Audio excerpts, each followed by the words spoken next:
ஆண்டவராகிய இயேசுவின் நாமத்தில் உங்கள் யாவரையும் இந்த காலை ஆராதனைக்கு வரவேற்றுக் கொள்ளுகிறேன்.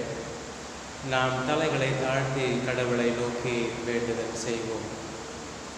பரலோக கடவுளை இந்த ஆசீர்வதிக்கப்பட்டதான காலை பொழுதுக்காக நாங்கள் உம்மை நன்றியோடு துதிக்கிறோம், உம்மை ஸ்தோத்தரிக்கிறோம். கடவுளே, இவ்வேளையிலுமாக நாங்கள் ஒன்று கூடி இந்த பரிசுத்தமான நாளிலே, வாரத்தின் முதல் நாளிலே உம்மை தொழுது கொள்ள, உம்மை ஆராதிக்க நீர் கொடுத்திருக்கின்ற இந்த வாய்ப்புக்காக, நேரத்திற்காக உம்மை நன்றியோடு துதிக்கிறோம். இந்த ஆராதனையிலே கலந்து கொள்ளுகின்ற ஒவ்வொருவரையும் கடவுள் நீர் பேர் பேராக தனித்தனியாக ஆசீர்வதித்து நீர் வழிநடத்தி காத்துக் கொள்வீராக. இவ்வேளையிலுமாய் கூட கடவுளே, நாங்கள் உமது அன்பின் கரத்திற்குள்ளாக இந்த ஆராதனை நாங்கள் ஒப்படைக்கின்றோம். துவக்க முதல் இறுதி மற்றும் கடவுளுடைய மெய்ப்பிரசன்னம் எங்களோடு இருந்து நாங்கள் இருக்கக்கூடிய எங்கள் ஆண்டவரே இடங்களில் கடவுளுடைய மெய்ப்பிரசன்னத்தினால் எங்களை நிரப்பி நீராட்கொண்டு உமது நாமத்தை மகிமைப்படுத்தும்படியாய் ஜெபிக்கிறோம்.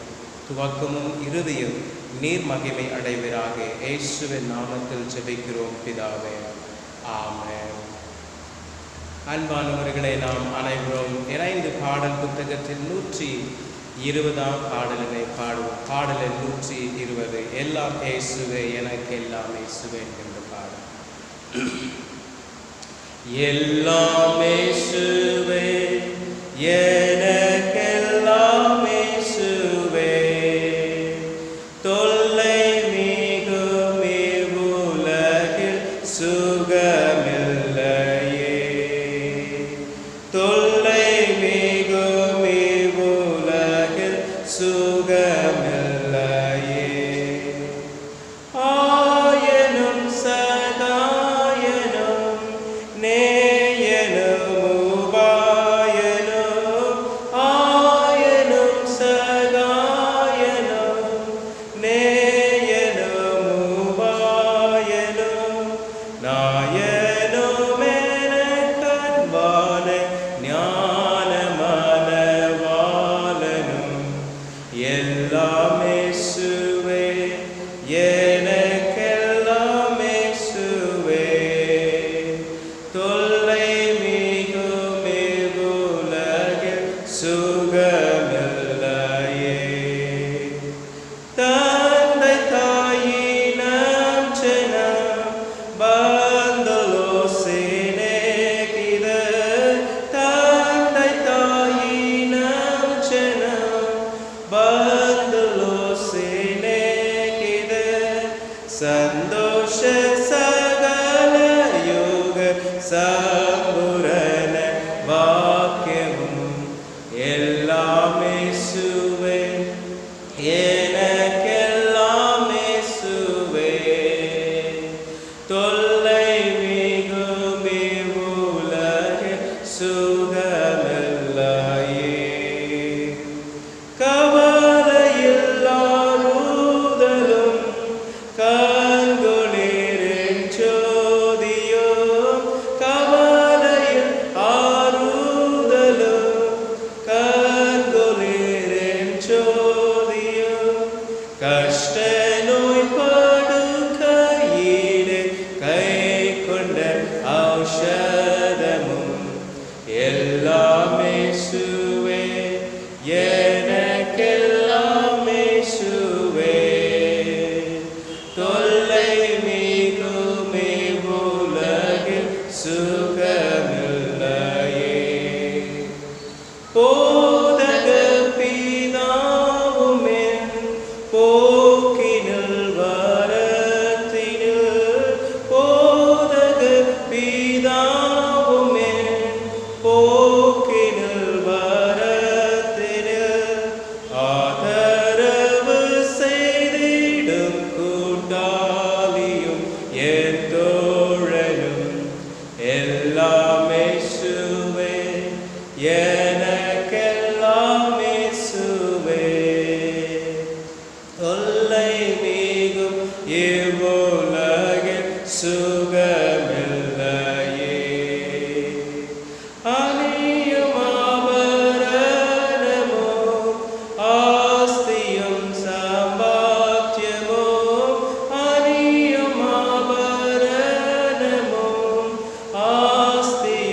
சம்பாக்கியமும் பேணையாலியும் மீட்பரும் பிரியமாத்தியஸ்தனும் எல்லாம் இயேசுவே எனக்கெல்லாம் இயேசுவே தொல்லை மிகும் இவ்வுலகில் சுகமில்லையே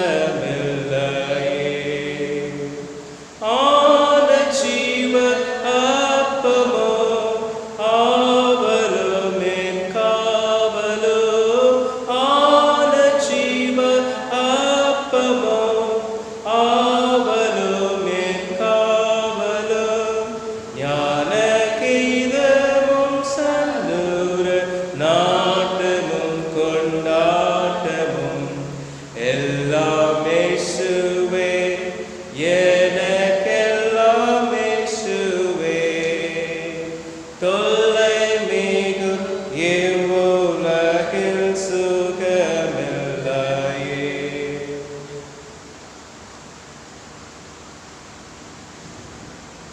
நம்முடைய பாடல் புத்தகத்தில் முதலாம் பக்கத்தில் இருக்கக்கூடிய பிரதான தெய்வ ஆராதனை முறைமை நாம் பின்பற்றுவோம். பக்கம் 1. நமது ஆரம்பம் பிதா குமாரன் பரிசுத்தாவின் நாமத்தில் உள்ளது.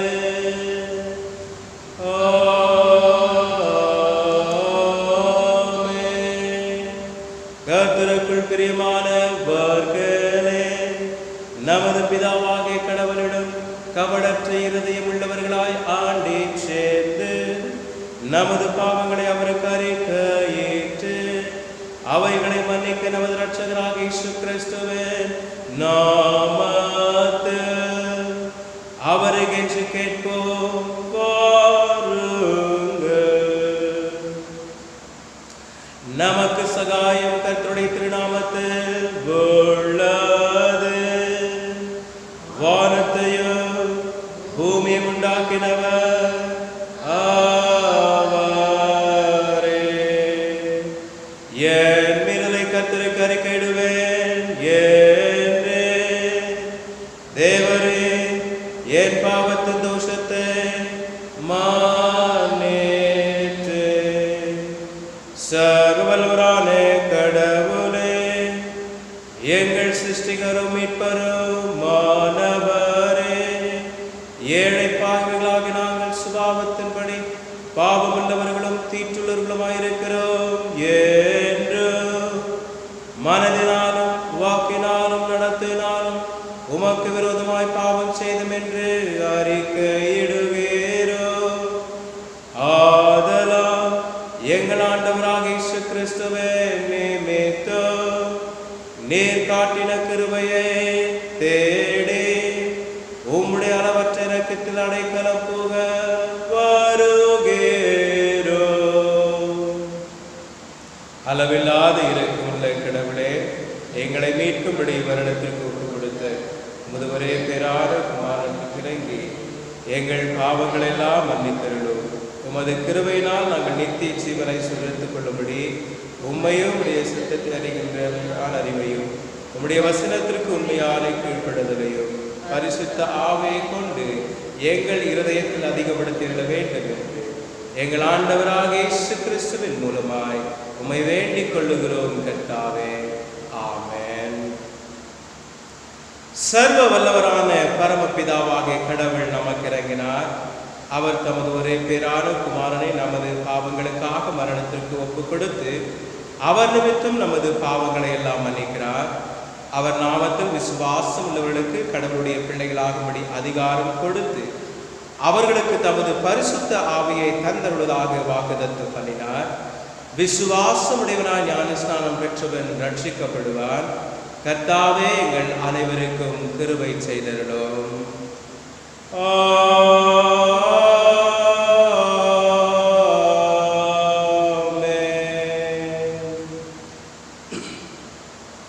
கிறிஸ்து உயிர்த்தெழுந்த பண்டிகைக்கு பின்வரும் 2ஆம் ஞாயிறுக்கான ஆரம்ப வாக்கியத்தை நாம் பாடுவோம். பக்கம் 91. பக்கம் 91.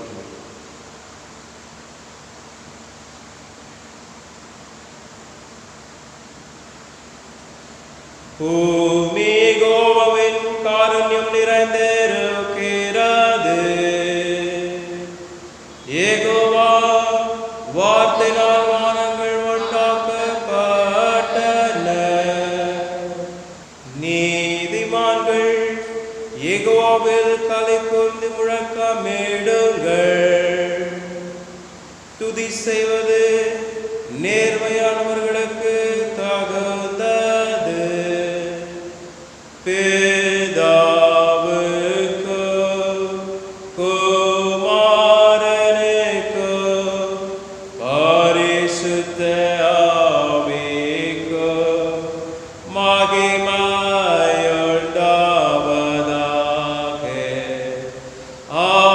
ஆதியிலும் இப்போதும்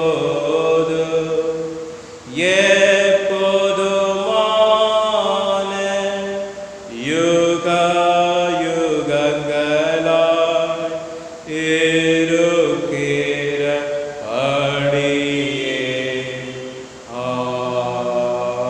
ஆமென். கர்த்தாவே,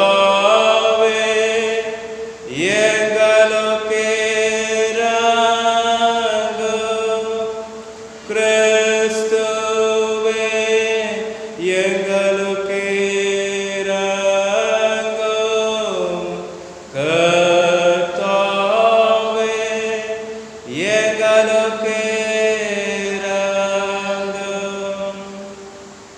உன்னதத்தில் கடவுளுக்கு மகிமை, பூமியில் மனிதனுக்குள் சமாதானம், அவர் மேல் பிரியமாயிருக்கிறார்.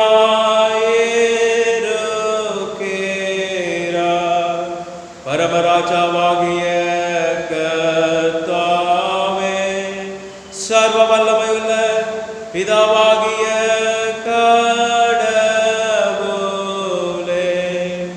ஒரே பேரான குமாரனும் ஆண்டவருமாகிய இயேசு கிறிஸ்துவே, உன்னதமானவரே, பரிசுத்த ஆவியானவரே, உம்மை துதிக்கிறோம், உம்மை புகழுகிறோம், உம்மை வணங்குகிறோம், உம்மை மகிமைப்படுத்துகிறோம். உம்முடைய மகா மகிமை நிமித்தம் உமக்கு ஸ்தோத்திரம் செலுத்துகிறோம். கர்த்தாவாகிய கடவுளே, கடவுளை நாட்டுக்குட்டியே, பிதாவின் சுதனே, உலகத்தின் பாவங்களை சுமந்து தீர்க்கிறவரே, எங்கள் ஜெபத்தை ஏற்றருளும். பிதாவின் வலது பாசத்தில் இருக்கிறவரே, எங்களுக்கு இரங்கும்.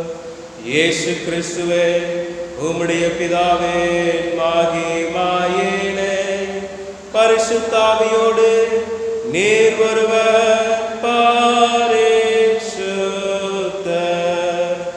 நீர் ஒருவர் ஆண்டவர், நீர் ஒருவர் உன்னதமானவராய் இருக்கிறீர்.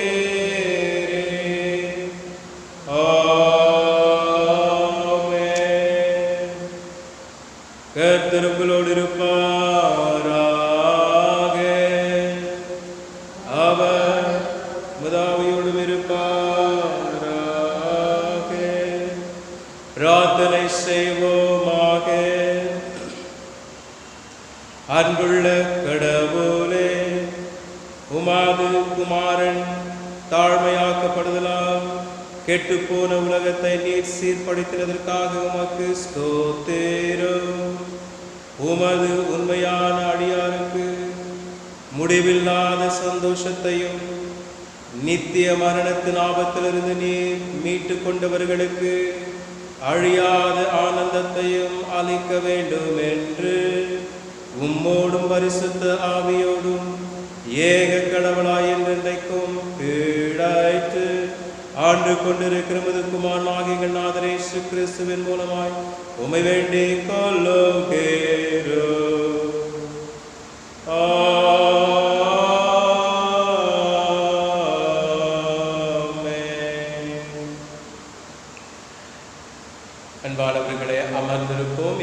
நாளுக்குரிய திருமறை பாடத்தை நாம் வாசிக்க கேட்போம். முதலாம் வேத பகுதியானது அப்போஸ்தலர் நடவடிக்கைகள் 2ஆம் அதிகாரம் வசனங்கள் 36 துவங்கி 41 வசனம் முடிய. அப்போஸ்தலர் நடவடிக்கைகள் 2ஆம் அதிகார வசனங்கள் 36 துவங்கி 41 வசனம் முடிய. Today the first reading is taken from the book of Acts chapter 2 verses 36 to 41. All the people of Israel then are the known for sure that this Jesus whom you curfewed is the one that God has made Lord and Messiah. When the people heard this, they were deeply troubled and said to Peter and the other apostles, "What shall we do, brother?" Peter said to them, "Each one of you must turn away from your sin and be baptized in the name of Jesus Christ, so that your sin will be forgiven and you will receive God's gift, the Holy Spirit, for God's promise was made to you and your children and to all who are far away, all whom the Lord our God calls to himself."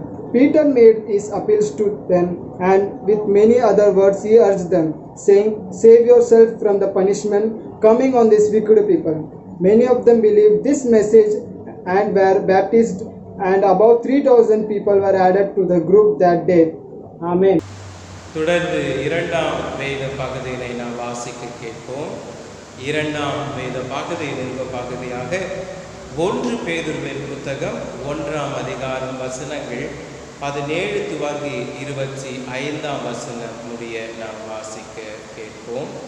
1 பேதுருவின் புத்தகம் 1ஆம் அதிகார வசனங்கள் 17 துவங்கி 25 வசனம் முடிய. Today's epistle reading is taken from 1 Peter chapter 1 verses 17 to 25. 1 Peter chapter 1 verses 17 to 25. Since you call on a Father who judges each man's work impartially, live your lives as strangers here in reverent fear. For you know that it was not with perishable things such as silver or gold that you were redeemed from the empty ways of life, handed down to you from your forefathers, but with the precious blood of Christ, a lamb without blemish or defect. He was chosen before the creation of the world, but was revealed in these last times for your sake. Through him you believe in God, who raised him from the dead, and glorified him, and so your faith and hope are in God. Now that you have purified yourself by obeying the truth, so that you have sincere love for your brothers, love one another deeply from your heart.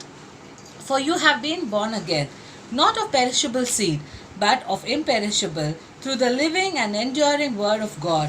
For all men are like grasses, and all glory is like the flowers of the field. The grasses wither and the flowers fall, but the word of the Lord stands forever. And this is the word that was preached to you. Here ends the reading. Amen. நாம் அனைவரும் எழுந்து நிற்க சுவிசேஷ பகுதியினை வாசிக்க கேட்போம். அல்லேலூயா,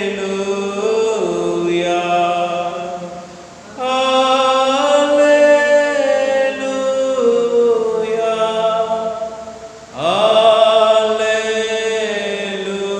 அல்லேலூயா. சுவிசேஷ பகுதியாக பரிசுத்த லூக்கா என்பவர் எழுதின சுவிசேஷ புத்தகம் 24ஆம் அதிகாரம் வசனங்கள் 13 துவங்கி 35 வசனம் முடிய நாம் வாசிக்க கேட்போம். ஆண்டவரே, உமக்கு மகிமையுண்டாவதாக.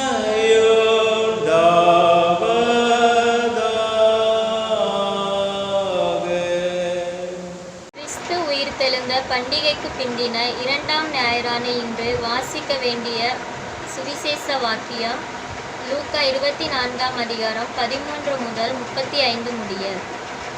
அன்றைய தினமே அவர்களில் 2 பேர் எருசலேமுக்கு 7 அல்லது 8 மைல் தூரமான எம்மாவு என்னும் கிராமத்துக்கு போனார்கள். போகையில் இந்த வர்த்தமானங்கள் யாவையும் குறித்து அவர்கள் ஒருவரோடொருவர் பேசிக் கொண்டார்கள். இப்படி அவர்கள் பேசி சம்பாஷித்து கொண்டிருக்கையில் இயேசுதாமே சேர்ந்து அவர்களுடனே கூட நடந்து போனார். ஆனாலும் அவரை அறியாதபடிக்கு அவர்களுடைய கண்கள் மறைக்கப்பட்டிருந்தது. அப்பொழுது அவர் அவர்களை நோக்கி, நீங்கள் துக்கமுகமுள்ளவர்களாய் வழிநடந்து ஒருவருக்கொருவர் சொல்லிக் கொள்ளுகிற காரியங்கள் என்னவென்று கேட்டார்.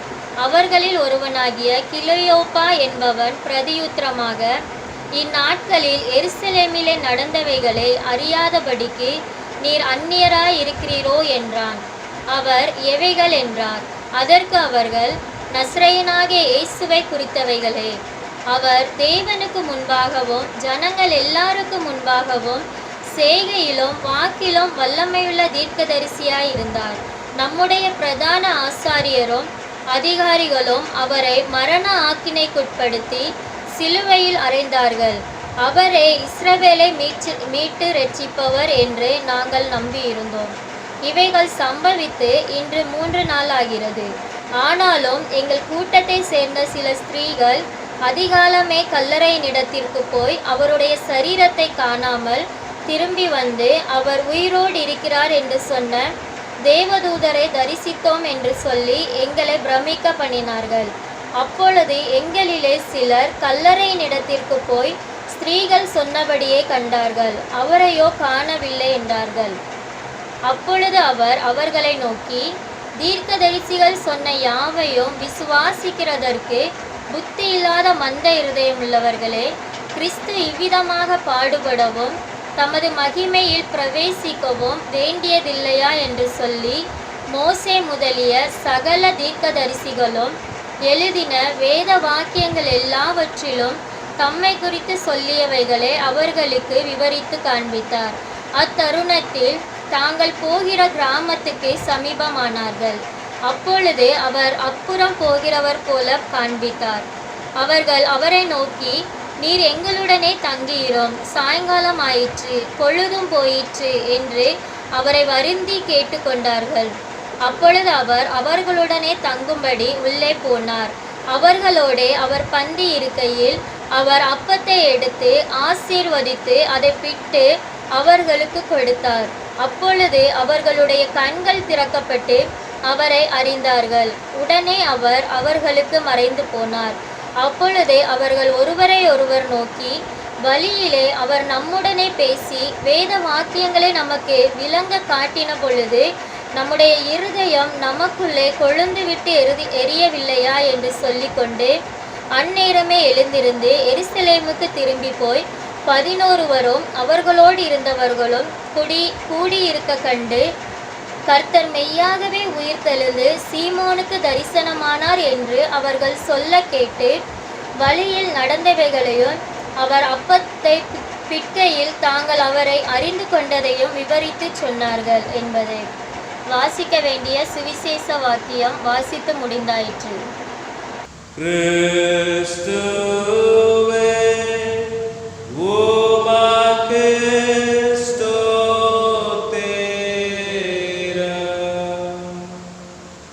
கடவுளுடைய ஜீவனுள்ள வசனங்களை வாசிக்க கேட்ட நாம் நம்முடைய விசுவாசத்தை உறுதிப்படுத்துகிற வண்ணமாக 10ஆம் பக்கத்தில் உள்ள அப்போஸ்தல விசுவாச அறிக்கையை நாம் இணைந்து அறிக்கை செய்வோம். பரலோகத்தையும் பூலோகத்தையும் படைத்த சர்வ வல்ல பிதாவாகிய கடவுளை விசுவாசிக்கிறேன். அவருடைய ஒரே பேரான குமாரனும் நம்முடைய ஆண்டவருமாக இயேசு கிறிஸ்துவை விசுவாசிக்கிறேன். இவர் பரிசுத்தாவினால் கர்ப்பத்தில் உட்பவித்து கன்னிமரிடத்தில் பிறந்து பொந்து பிலாத்துவின் பாடுபட்டு சிலுவையில் அறையுண்டு மறித்து அடக்கப்படப்பட்டார். பாதாளத்திற்கு இறங்கி 3ஆம் நாள் மறைத்தோடு உயிர்த்தெழுந்தார். மரத்திற்கேறி சர்வ வல்ல பிதாவாகிய கடவுளின் வலது பாசத்தில் வீச்சிருக்கிறார். அவ்விடத்திலிருந்து உயிருள்ளோரையும் மரித்தோரையும் நியாயத்திற்கு வருவார். பரிசுத்த ஆவியானவரை விசுவாசிக்கிறேன். பொதுவான பரிசுத்த சபையும் பரிசுத்தவான ஐக்கியமும் பாவ மன்னிப்பும் சரீர உயிர்த்தெழுதலும் நித்திய ஜீவன் உண்டென்று விசுவாசிக்கிறேன். ஆமென். அமர்ந்திருப்போம். அன்பானவர்களே, இந்த நாளுக்குரிய தியானத்திற்குள்ளாக நாம் கடந்து செல்வோம். பிதாவாகிய கடவுளிடத்திலிருந்தும் குமாரனாகிய இயேசு கிறிஸ்துவிடத்திலிருந்தும் உங்கள் அனைவருக்கும் கிருபையும் சந்தோஷமும் சமாதானமும் உண்டாவதாக. ஆமென். லூக்காவின் நற்செய்தி புத்தகம் 24ஆம் அதிகாரம் 25ஆம் வசனம் துவங்கி, அப்பொழுது அவர் அவர்களை நோக்கி, தீர்க்கதரிசிகள் சொன்ன யாவையும் விசுவாசிக்கிறதற்கு புத்தி இல்லாத மந்த இருதயம் உள்ளவர்களே, கிறிஸ்து இவ்விதமாக பாடுபடவும் தமது மகிமையில் பிரவேசிக்கவும் வேண்டியதில்லையோ என்று சொல்லி, மோசே முதல் சகல தீர்க்கதரிசிகளும் எழுதின வேத வாக்கியங்கள் எல்லாவற்றையும் தம்மை குறித்து சொல்லியிருக்கிறவைகளை அவர்களுக்கு விவரித்து காண்பித்தார். ஜெபிப்போம். பரலோக கடவுளே, ஆசீர்வதிக்கப்பட்டதான இவ்வேளைக்காக நாங்கள் உம்மை நன்றியோடு துதிக்கிறோம், உம்மை ஸ்தோத்திரிக்கிறோம். இந்த வேளையிலுமாக உம்முடைய ஜீவனுள்ள வார்த்தைகளை நாங்கள் தியானிக்கிற பொழுது நீர் எங்களோடு இடைப்படுவீராக. கடவுளே, வார்த்தைகளை கேட்டு அதற்கு இணங்க நாங்கள் நடக்க எங்கள் உள்ளங்களை தாழ்த்துகிறோம், ஒப்புக் கொடுக்கிறோம். அடியேனை மறைத்து நீர் பேசும் அடியார்களாகிய நாங்கள் கேட்கிறோம். இயேசுவின் நாமத்தில் ஜெபிக்கிறோம் பிதாவே, ஆமென். அன்பானவர்களே, இந்த கால வேளையில் மீண்டுமாக உங்களை வாழ்த்துகிறதிலே நான் மகிழ்ச்சி அடைகிறேன். அநேக நேரத்தில் நாம் மற்றவர்களோடு பேசுகிற பொழுது நமக்கு தெரிந்த விஷயத்தை அவர்கள் எவ்வாறு புரிந்திருக்கிறார்கள் அல்லது அவர்கள் புரிந்து கொள்ள வேண்டிய விஷயத்தை, புரிந்து கொள்ள வேண்டிய காரியங்களை நன்றாக அவர்கள் புரிந்திருக்கிறார்களா என்பதை நாம் அறிந்து கொள்ள நமக்கு தெரியாதது போல் அவர்களிடத்தில் பேசி அந்த விஷயங்களை நாம் தெளிவுபடுத்த பிரயாசப்படுவோம். நமக்கு நன்றாக தெரியும், ஆனால் அவர்கள் எவ்வாறு அதை புரிந்து கொண்டிருக்கிறார்கள் என்பதை நாம் அறிந்து கொள்வதற்கு நமக்கு தெரியாதது போல் அவர்களோடு பேசுகின்ற வழக்கமும் பழக்கமும் நமக்கு உண்டு. அப்பொழுது நம்மையே, நம்முடைய முகங்களையும் நம்முடைய தோரணங்களை எல்லாம் நமக்கு ஒன்றுமே தெரியாதது போல் நம்மை மாற்றிக்கொள்ளும். அப்படியாய் மாற்றிக்கொண்டு பேசுவோம். வாசிக்க கேட்ட பகுதி லூக்காவின் நற்செய்தி புத்தகம் 24ஆம் அதிகாரம் 13ஆம் வசனத்திலிருந்து பார்க்கிற பொழுது வாசிக்க கேட்ட பகுதி அப்படிப்பட்டதான ஒரு சம்பவத்தை குறித்து சொல்லுகின்ற ஒரு பகுதியாக காணப்படுகிறது. என்னவென்று சொன்னால், இயேசு ஆண்டவர் உயிர்த்தெழுந்த பின்பு அவருடைய சீடர்கள் அவரை குறித்து எப்படியாய் புரிந்து கொண்டிருக்கின்றார்கள் என்று சொல்லி அவருடைய சீடர்கள் இருவர் எம்மாவூருக்கு அவர்கள் கடந்து செல்லுகின்றார்கள். அப்போஸ்தலர்கள் அல்ல, சீடர்கள். அப்போஸ்தலர்கள் கடந்த வாரத்தில் அப்போஸ்தலர்களுக்கு இயேசு ஆண்டவர் தம்மை வெளிப்படுத்தினதை நாம் தியானித்தோம். இந்த நாளிலே வேதம் சொல்லுகிறது சீடர்கள் என்று சொல்லி. அவர்கள் எம்மாவு என்கின்ற ஊருக்கு அவர்கள் போய்கொண்டிருக்கிறார்கள். இவர்கள் யார் என்று சொன்னால், இந்த பஸ்கா பண்டிகையை ஆசரிப்பதற்காக வந்தவர்கள் எருசலேமுக்கு. இப்பொழுது எல்லாம் முடிந்து இயேசுவானவர் அவர் உயிர்த்தெழுந்து விட்டார். அதற்கு பிறகு இவர்கள் எம்மாவுக்கு அவர்கள் கடந்து செல்லுகின்றார்கள். எம்மாவு என்று சொல்லுகிற பொழுது அதனுடைய விளக்கம் என்ன, அந்த வார்த்தையினுடைய விளக்கம் என்ன என்று சொன்னால், அது கிரேக்க லத்தீன் மொழியிலிருந்து அதனுடைய விளக்கத்தை சொல்லப்படுகிற பொழுது அதனுடைய விளக்கம் ஹாட் ஸ்ப்ரிங் என்பதாகும். ஹாட் ஸ்ப்ரிங், வெப்ப நீரூற்று என்று சொல்லி சொல்லுவார்கள். வெப்ப நீரூற்று, ஹாட் ஸ்ப்ரிங். இந்த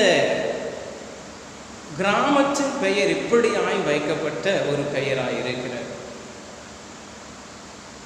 இந்த பெயரை நாம் ஞாபகத்தில் வைத்துக் கொள்ளுவோம்.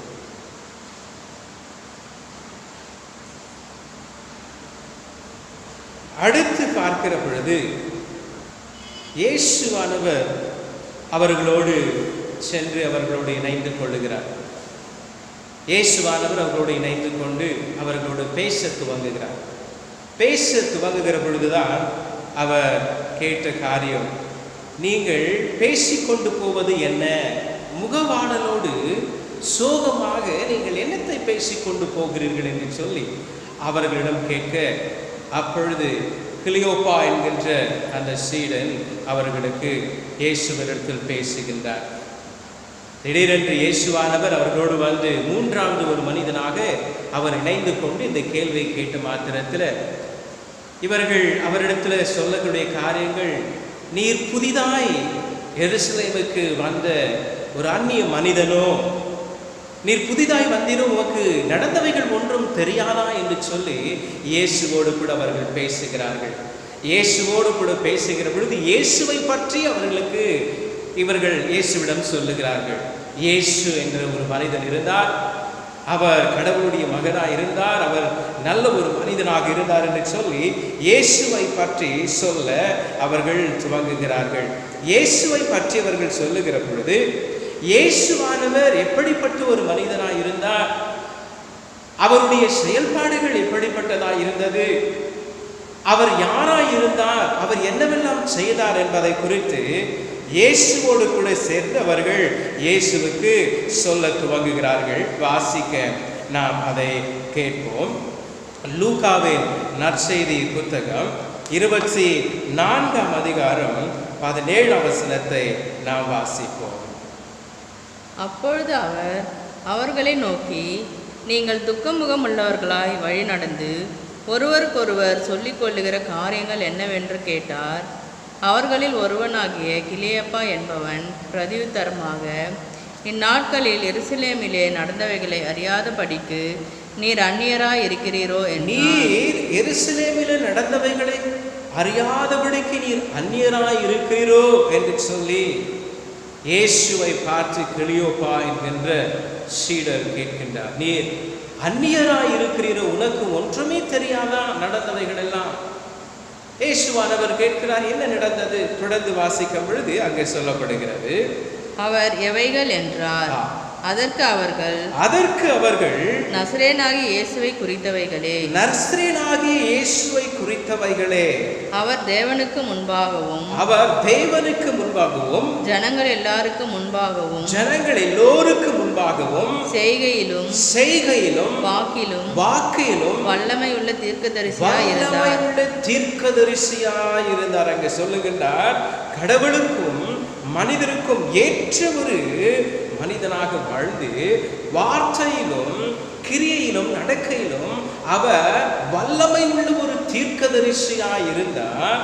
தொடர்ந்து வாசிக்கும் பொழுது சொல்லப்படுகிறது, அவரை நம்முடைய அதிகாரிகள் அவரை பிடித்து அவரை சிலுவையில் ஒப்பு கொடுத்து அவரை அறைந்து விட்டார்கள், அவரை சாகடித்து விட்டார்கள், அவர் மரித்து போனார்.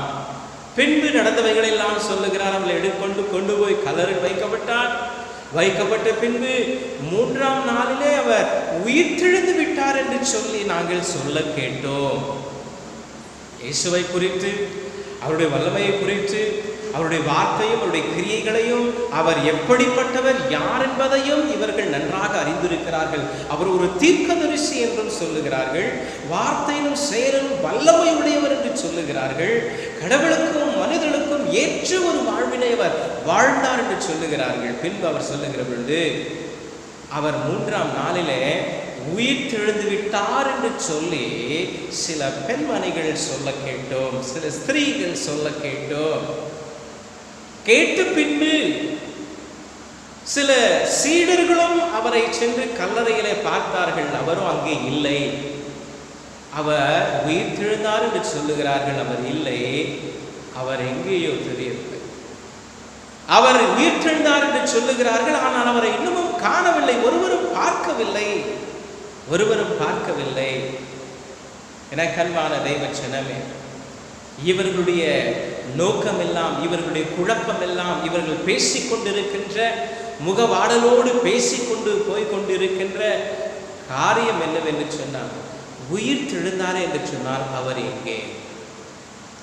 உயிர் தெழுந்தார் என்று சொன்னால் அவர் எங்கே? அப்போ இவர்களுக்குள்ளாய் இருக்கக்கூடிய ஒரு குழப்பம். ஆனால் இவர்கள் மேசியாவாய் தான் இவர் இருப்பார் என்று சொல்லி நம்பிக்கொண்டிருந்தார்கள். அவர்கள் சொல்லுகிறார்கள், அவர் மேசியாவாய் இருந்தார், அவர் மேசியாவாய் இருப்பார் என்று சொல்லி நாங்கள் நம்பியிருந்தோம். ஆனால் அவரோ சிலுவையில் ஒப்புக் கொடுக்கப்படுகிற மேசியாவாய் அவர் இருப்பார் என்று எங்களுக்கு தெரியவில்லை. இவர்கள் எதிர்நோக்கின மேசியா யார்? இவர்கள் இயேசுவை நம்பிக்கொண்டு இயேசுவை மேசியா என்று சொல்லி விசுவாசித்துக் கொண்டிருந்த மேசியா யார் என்று சொன்னால், இவர்கள் விசுவாசித்துக் கொண்டிருந்த மேசியா இஸ்ரவேல் மக்களை வந்து அவர்களுடைய எதிராளிகளிடத்திலிருந்து விடுதலையாக்கி அவர் ஒரு போரிட்டு இஸ்ரவேல் மக்களை மீட்டுக் கொள்ளுவார், மீட்டெடுப்பார். அவர்களுக்கு காணப்படக்கூடிய எல்லா போராட்டங்கள், பிரச்சனைகள் எல்லாம் முடிவுக்கு வந்துவிடும், இவர்களுக்கு விடுதலை கிடைத்துவிடும். அவர்தான் மேசியா என்று சொல்லி நினைத்துக் கொண்டிருந்தார்கள். ஆனால் இங்கே சொல்லப்படுகிற பொழுது அவரோ சிலுவையில் ஒப்புக் கொடுக்கப்பட்டார், சிலுவையில் ஒப்புக் கொடுத்து விட்டார்கள். ஆகவே அவர் மரித்து போனார், உயிர் தெழுந்தார் என்று சொல்லுகிறார்கள். ஆனால் இதுவரையிலும் நாங்கள் பார்க்கவில்லை, இதுவரையிலும் நாங்கள் அவரை பார்க்கவில்லை என்று சொல்லி இந்த சீடர்கள் சொல்லுகிறார்கள். அப்பொழுது இவர்களுக்குள்ளா இருக்கக்கூடிய காரியம் என்ன? இவர் அனுப்பப்பட்ட மேசியா தானோ? அந்த மேசியாவா இருந்திருப்பார் என்று சொன்னால், எங்களுக்காக கடவுளால் அனுப்பப்பட்ட மேசியாவா இருந்திருப்பார் என்று சொன்னால், இவர் எங்களை எதிராளிகளிடத்திலிருந்து எங்களை மீட்டிருப்பார். ஆனால் இவர் சிலுவையில் ஒப்புக் கொடுக்கப்பட்டு விட்டாரே, அறையப்பட்டு விட்டார், மரித்து விட்டார். உயிர் தெழுந்தார்கள் என்று சொல்லுகிறார்கள், நாங்கள் பார்க்கவில்லை. ஆகவே இந்த உயிர் தெழுந்த கிறிஸ்து, இந்த உயிர் தெழுந்த மேசியாவின் மீது இவர்களுக்கு நம்பிக்கை இல்லாத ஒரு சூழ்நிலை, அதுதான் இவர்களுக்குள்ளா இருக்கக்கூடிய சோகமாய் காணப்படுகிறது. அந்த கிறிஸ்துவை இவர்கள் விசுவாசியாமல் இருக்கிறார்கள். அவர்களுக்கு அநேக தரம் இயேசுவானவர் போதித்த பொழுதெல்லாம் அவருடைய மரணத்தை குறித்தும் அவருடைய உயிர்த்தெழுதலை குறித்தும் அவர் சொல்லி இருக்கின்றார். ஆனாலும் இவர்கள் அதை விசுவாசிப்பதற்கு மனமில்லாத, விசுவாசிப்பதற்கு விசுவாசமற்றவர்களாய் இவர்கள் காணப்பட்டார்கள். இயேசுவானவர் இவைகள் எல்லாம் அவர்களோடு கூட சேர்ந்து பேசிக்கொண்டே இருக்கின்றார், அவர்களோடு பேசிக்கொண்டே இருக்கின்றார் இயேசுவானவர். தொடர்ந்து நாம் வாசிக்கிற பொழுது வேத புத்தகத்தில் சொல்லப்படுகிறது. 24ஆம் வசனத்தை நாம் வாசிப்போம். 24ஆம் அதிகாரம் 24ஆம் வசனத்தை வாசிப்போம். அப்பொழுது எங்களிலே சிலர் கல்லறையிடத்திற்கு போய் ஸ்திரீகள் சொன்னபடியே கண்டார்கள், அவரையோ காணவில்லை காணவில்லை. நாங்கள் போய் பார்த்தோம், அவர் உயிர் தெழுந்தது உண்மைதானோ என்று சொல்லி சீடர்கள் எல்லாம் போய் பார்த்தோம். ஆனால் அவரையோ அங்கே காணவில்லை. உயிர் தெழுந்த கிறிஸ்துவை இவர்கள் விசுவாசியாமல் அவரை காணவில்லை. அவர் எங்கே போனாரோ தெரியாது. ஏன்னா அதற்கு முன்பதாகவே அங்கே ஒரு வதந்தி சொல்லப்பட்டாயிற்று. என்ன? அவருடைய சீடர்கள் இயேசுவை கொண்டு போய் விட்டார்கள் என்று சொல்லி. ஆகவே இவர்களுக்குள்ளாய் அவநம்பிக்கைகள் எல்லாம் வந்து விட்டது. என கண்பான தெய்வ ஜனமே, விசுவாசியாமல் போகின்ற மந்த இருதயம் உள்ளவர்களை பார்த்து, அறிவில்லாதவர்களை பார்த்து, இயேசுவை விசுவாசியாமல் இருக்கின்ற மக்களை பார்த்து இயேசுவானவர் அவர் துக்கப்படுகின்றவராய் காணப்படுகிறார். இயேசுவை கிறிஸ்துவென்றும் மேசியாவென்றும் இன்னமும் ஏற்றுக்கொள்ளாமல் விசுவாசியாமல் இருக்கிறவர்களை பார்த்து இயேசுவானவர் வேதனை கொள்ளுகிறவர்களாய் இருக்கிறார். ஆகவேதான் அவர்களை பார்த்து இயேசுவானவர் சொல்லுகிறார். 25ஆம் வசனத்தில் சொல்லும் பொழுது அவர் சொல்லுகிறார், நீங்கள் புத்தி இல்லாத மந்த இருதயம் உள்ளவர்களாய் இருக்கிறீர்களே. வாசிப்போம் 25ஆம் வசனத்தை. அப்பொழுது அவர் அவர்களை நோக்கி தீர்க்கதரிசிகள் சொன்ன யாவையும் விசுவாசிக்கிறதற்கு புத்தி இல்லாத மந்த இருதயம் உள்ளவர்களே, புத்தி இல்லாத மந்த இருதயம் உள்ளவர்களா இருக்கிறீர்களே. நீங்க நாம கூட சில நேரத்துல கிறிஸ்துவை விசுவாசிக்கிறதற்கு விசுவாசம் இல்லாத மந்த இருதயம் உள்ளவர்களா இருக்கிறோம். இயேசுவானவர் நமக்காக பாடுகளை பட்டார், அவர் ரத்தம் சிந்தினார், நம்முடைய பாவங்களுக்காக தம்மை ஒப்பு கொடுத்தார், மரித்தார், உயிர்த்தெழுந்தார் என்பதை விசுவாசிப்பதற்கு மனமில்லாத புத்தி இல்லாத மக்களைப் போல நாம் இருக்கின்றோம் அன்பானவர்களே. தொடர்ந்து சொல்லுகிறார், கிறிஸ்து இவ்விதமாக பாடுபடவும் தமது மகிமையில் பிரவேசிக்கவும் வேண்டியதில்லையா என்று வேண்டியதில்லையா? அவர் மகிமையில், அவர் பாடுபடவும், அவர் தம்மை ஒப்பு கொடுக்கவும், அவர் உயிர்த்தெழுந்து மகிமை அடைய வேண்டியதில்லையா என்று சொல்லி அவர்களிடம் சொல்லி, மோசே முதலிய சகல தீர்க்கதரிசிகளும் எழுதின வேதவாக்கியங்கள் எல்லாவற்றிலும் தம்மை குறித்து சொல்லியவைகளை அவர்களுக்கு விவரித்து காண்பித்தார். சொல்ல தொடங்குகிறார், மோசேவை குறித்து நீங்கள் பெருமையாய் பேசுகிறீர்கள், மோசேவை குறித்து முற்பிதாக்களை குறித்து சொல்லுகிறீர்கள், மோசேவின் கற்பனைகளை கை கொள்ளுகிறோம் என்று சொல்லுகிறீர்கள். மோசேவை குறித்து, மோசேவுடைய பிரமாணங்களை குறித்து, மற்ற தீர்க்கதரிசிகள் எல்லாம் சொன்ன வார்த்தைகளை குறித்து நீங்கள் வாசித்ததில்லையா? மோசேயின் பிரமாணங்களில் எல்லாம் சொல்லப்பட்டவைகளை குறித்து நீங்கள் வாசித்ததில்லையா? மேசியாவை பற்றி முன் அறிவிக்கப்பட்ட தீர்க்க தரிசனமாய் சொல்லப்பட்டவைகளை எல்லாம் நீங்கள் வாசிக்கவில்லையா? அவர் பாடுபட வேண்டும் என்பதையும், அவர் உயிர்த்தெழ வேண்டியது என்பதையும், அவர் பாடுகளை சுமந்து தீர்த்து அவர் ஜெயிக்க வேண்டும் என்பதை நீங்கள் வாசிக்கவில்லையா? எனக்கு அன்பான தெய்வ ஜனமே, அநேக நேரத்தில் கடவுளுடைய திருவசனங்களை நாம் வாசிக்கிற பொழுது, கடவுளுடைய வார்த்தைகள் எவ்வளவும் நாம் கேட்ட பொழுது நமக்கு அந்த உணர்வுகள் இல்லாதவர்களாய் நாம் இருக்கின்றோம். பிற்பாடு தொடர்ந்து வாசிக்கும் பொழுது அந்த கிராமம் அருகில வந்து விட்டார்கள், எம்மாவுக்கு நெருங்கி விட்டார்கள். நெருங்கி விடுகிற பொழுது இயேசுவானவர் அவர்களை விட்டு அவர் வேறு வழியாய் செல்லுகிறதை போல தம்மை காண்பித்துக் கொள்ளுகிறார். உடனடியாக அவர்கள் அழைக்கின்றார்கள், ஐயா இதெல்லாம் நீங்க சொல்றீங்க, இவ்வளவு விவரித்து சொல்லிட்டு இருக்கீங்க, இவளுக்குள்ள மனசுக்குள்ள இருக்கிறது, இவங்க விட்டா இன்னும் நிறைய காரியங்களை சொல்லுவாரு.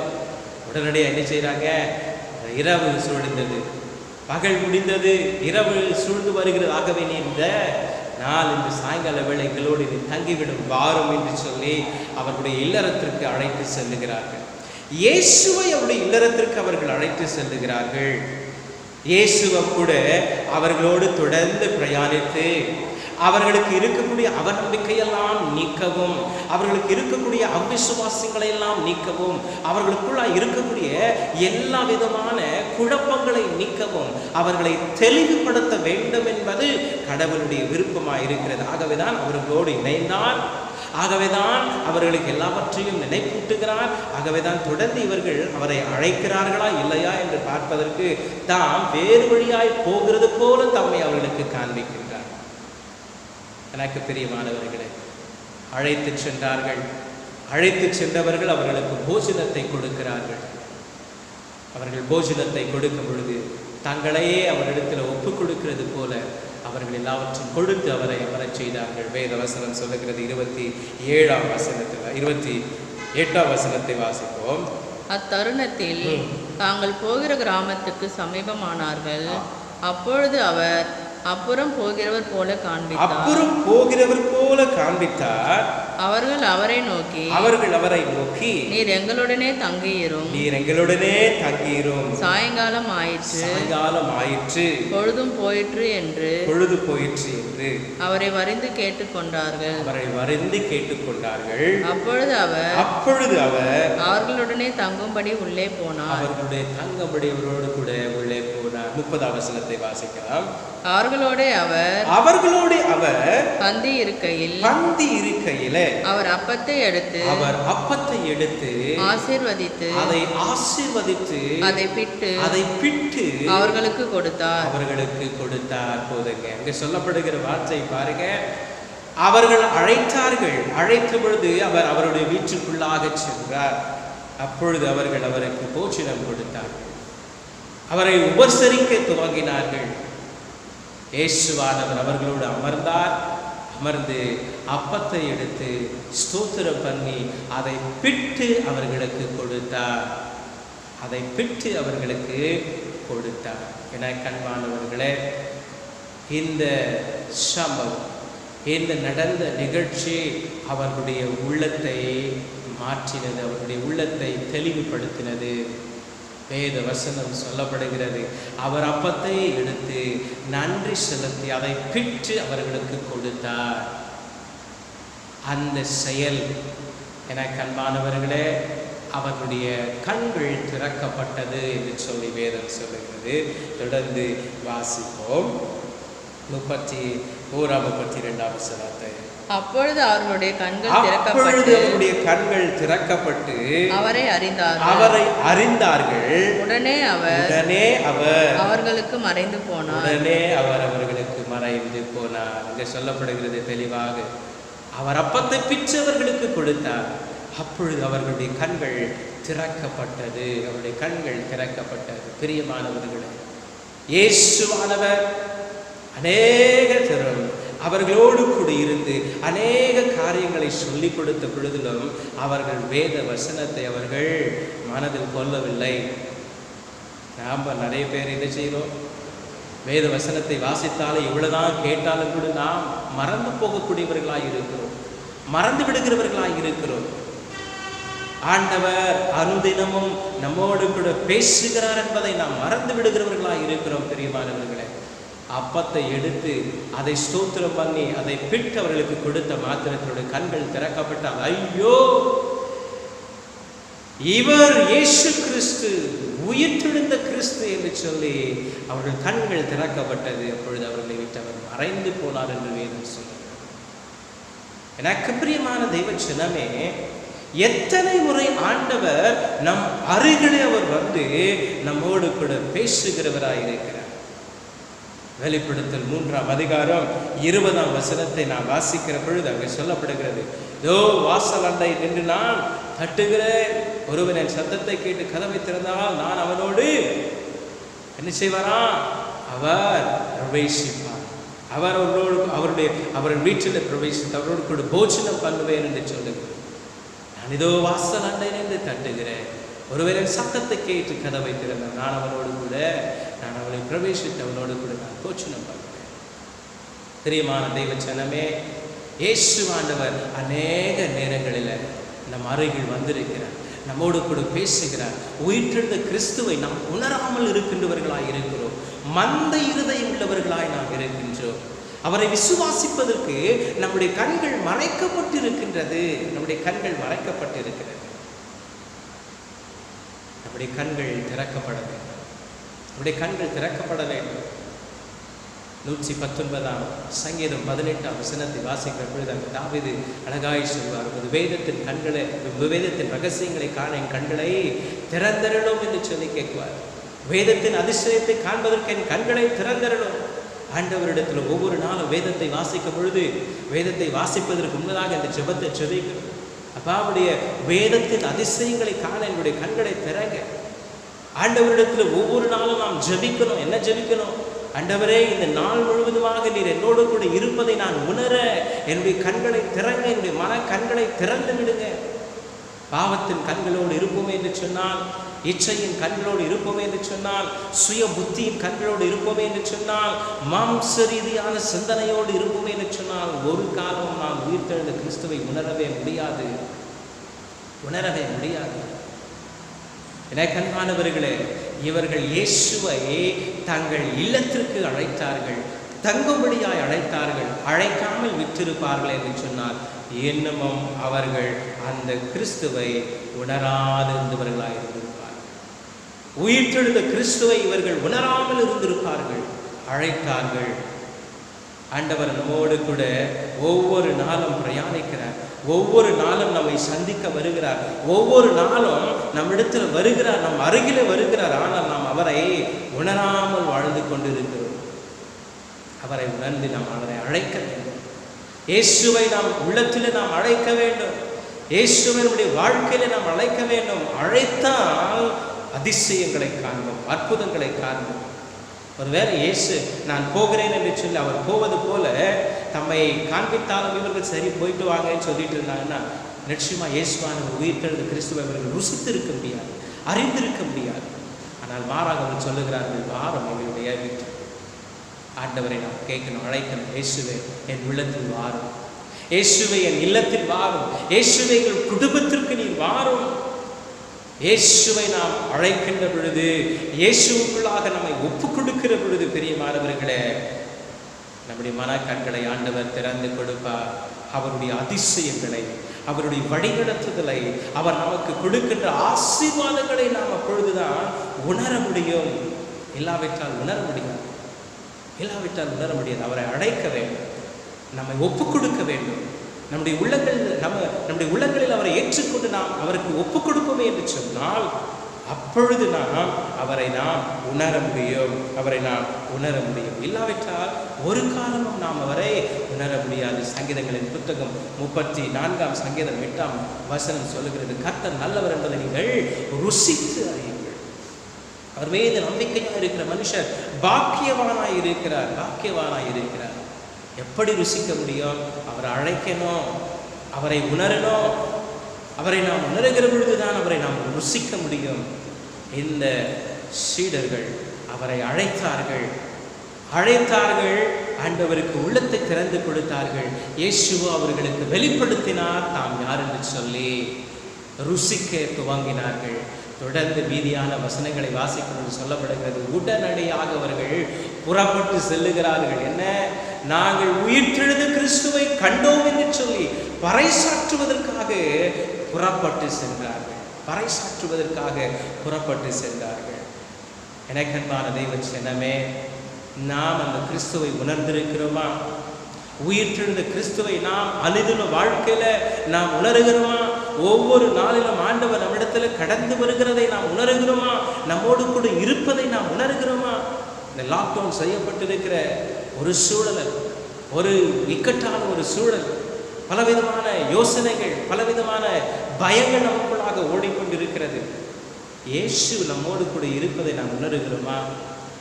இயேசு நம்மோடு கூட இருப்பதை உணர்ந்தால் நமக்கு எந்த பயங்களும் இருக்காது, எல்லாம் நம்மை விட்டு விலகி போகும். அவரை உணர்ந்து அவரை அழைக்கணும். இயேசுவை என் உள்ளத்தில் வாரும், இயேசுவை என்னுடைய இல்லத்தில் வாரும் என்று சொல்லி அழைக்கிற பொழுது அவர் நம்முடைய உள்ளத்தில் வருவார். அவர் கிரியை செய்ய செயல்படுவார். அவர் நம்மிலே கிரியை செய்ய அவர் செயல்படுவார். செய்ய வேண்டிய காரியம் நம்ம அவரை அழைக்கணும், நம்ம அவரை அழைத்து நம் வாழ்க்கை அவருக்குள்ளாய் ஒப்பு கொடுக்க வேண்டும்.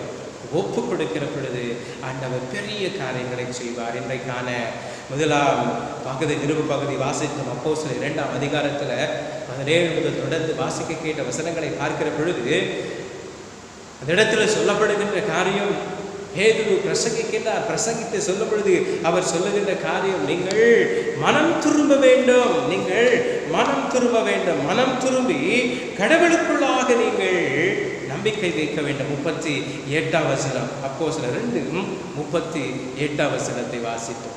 பேதுரு அவர்களை நோக்கி நீங்கள் மனம் திரும்பி ஒவ்வொருவரும் பாவ மன்னிப்புக்கென்று இயேசு கிறிஸ்துவின்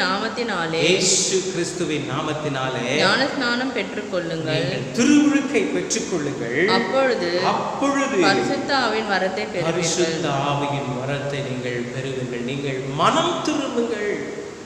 நீங்கள் மனம் திரும்பி உயிர்த்தெழுந்த கிறிஸ்துவில் நம்பிக்கை கொண்டு நீங்கள் திருமுழுக்கை பெற்றுக்கொள்ளுங்கள். அப்பொழுது பரிசுத்த ஆவியும் பரிசுத்த ஆவியின் வரங்களையும் பெற்றுக்கொள்ளுங்கள். எனக்கு அன்பான தெய்வ ஜனமே, மனம் திரும்பி ஆண்டவரிடத்தில் ஒப்பு கொடுக்கிற பொழுது நமக்கு பரிசுத்த ஆவியானவர் நம்மில் வருகிறார். நாம் விசுவாசிக்கிற பொழுது, இயேசுவை விசுவாசிக்கிற பொழுது நமக்கு கிடைக்கப்படுகின்ற ஒரு பெரிதான ஆசீர்வாதம் என்ன தெரியுமா? பரிசுத்த ஆவி, பரிசுத்த ஆவியின் வரம். திருமுழுக்கை பெற்றுக்கொள்ளுகிற பொழுது நமக்கு பரிசுத்த ஆவியின் வரங்கள் கொடுக்கப்படுகிறது. நமக்குள்ளாய் பரிசுத்த ஆவியானவர் வருகிறார்.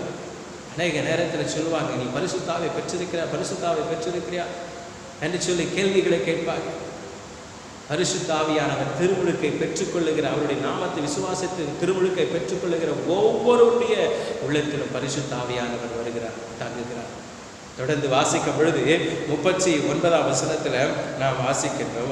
வாக்குதத்தமானது உங்களுக்கும் உங்கள் பிள்ளைகளுக்கும் நம்முடைய தேவனாகிய கர்த்தர் வரவழைக்கும் தூரத்தில் உள்ள யாவருக்கும் உண்டாயிருக்கிறது என்று சொல்லி இன்னும் அநேக வார்த்தைகளாலும் சாட்சி கூறி மாறுபாடுள்ள இந்த சந்ததியை விட்டு விலகி உங்களை ரட்சித்துக் கொள்ளுங்கள் என்று சொன்னார்கள். போது சொல்லப்படுகிற வார்த்தை இதெல்லாம் சொல்ல இன்னமும் உபதேசிக்கிறார்கள். என்ன? மாறுபாடுள்ள சந்ததியை விட்டு நீங்கள் உங்களை ரட்சித்துக் கொள்ளுங்கள். எனக்கு அன்பான தெய்வ ஜனமே, அநேக மக்கள் மாறுபாடான ஒரு வாழ்வினை வாழ்ந்து கொண்டிருக்கிறார்கள். இயேசு கிறிஸ்துவை நீங்கள் விசுவாசித்து நீங்கள் ரட்சிக்கப்படுவதற்கு மாறுபாடுள்ள சந்ததியை விட்டு விலகுங்க. மாறுபாடுள்ள பழக்கங்களை விட்டு விலகுங்க. மாறுபாடுள்ள வாழ்க்கை விட்டு விலகுங்க. மாறுபாடுடைய எல்லா விதமான அசுத்த கிரியைகளையும் சிந்தனைகளையும் செயல்பாடுகளை விட்டு விலகுங்கள். இல்லாவிட்டால் பாதாளம், விலகினால் ரட்சிப்பு. பிரியமான தெய்வ ஜனமே, உயிர்த்தெழுந்த கிறிஸ்துவில நம்பிக்கை கொண்டு நாம் இருக்க வேண்டும். மனம் திரும்புவோம். கடைசி நாட்கள் இதெல்லாம் பார்த்தா கூட இன்னும் நிறைய பேர் மனம் திரும்பாத மனம் போன போக்கில் வாழ்ந்து கொண்டு இருக்கிறவர்கள் உண்டு. பாவங்கள் அதிகரித்திருக்கிறது. இன்றைக்கு பார்க்கிற பொழுது நம்முடைய இந்திய தேசம் முழுவதுமாக ஜபங்கள் இல்லையா? அநேக ஜபத்தில் தரித்திருக்கக்கூடியவர்களாக இருக்கிறோம். அநேகர் வேதத்தை வாசிக்கக்கூடியவர்களாக இருக்கிறோம். போதாது இது. இன்னமும் ஜபிக்கணும், இன்னமும் வேதத்தை வாசிக்கணும். இன்னமும் நம்மை சுற்றி மாறுபாடு உள்ள சந்ததி இருக்கிறது. மாறுபாடு உள்ள மக்கள் திரிந்து கொண்டிருக்கிறார்கள். பிசாசு எவனை விழுங்கலாம் என்று சொல்லி அவன் சுற்றி திரிந்து கொண்டிருக்கிறான். எத்தனை பேர் இப்பொழுது குடும்பத்தோடு நீங்கள் இந்த ஆராதனையில் கலந்து கொண்டிருக்கிறீர்கள்? எத்தனை பேர் நீங்க இந்த ஆராதனையில் கலந்து கொண்டு சத்தியத்தை கேட்டுக்கொண்டு இருக்கிறீங்க தெரியாது. துவக்கம் முதல் எத்தனை பேர் இது ஒரு ஆராதனை என்பதை உணர்ந்து உட்கார்ந்து இருக்கிறோம் தெரியாது. மாறுபாடு உள்ள சந்ததியாக இருந்தால் மனம் திரும்பு. என்னமும் கூட ஆண்டவருடைய வசனத்திற்கு உன்னை ஒப்புக் கொடுப்பதற்கு உனக்கு மனமில்லை என்று சொன்னால் மிகவும் கடினமான நாட்கள் வரும். மனம் திரும்பணும்.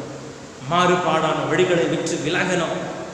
சுய புத்தியின்படி சாராமல் ஆண்டவரை சார்ந்து நாம் வாழ வேண்டும். உயிர்த்தெழுந்த கிறிஸ்துவை நீ விசுவாசிக்கும் பொழுது உனக்கு ரட்சிப்பு உண்டு. வார்த்தைகளை கேட்ட பொழுது அங்கே சொல்லப்படுகிறது, ஒரே நேரத்தில் 3000 மக்கள் மனம் திரும்பி திருமுழுக்கை பெற்றுக்கொண்டார்கள்.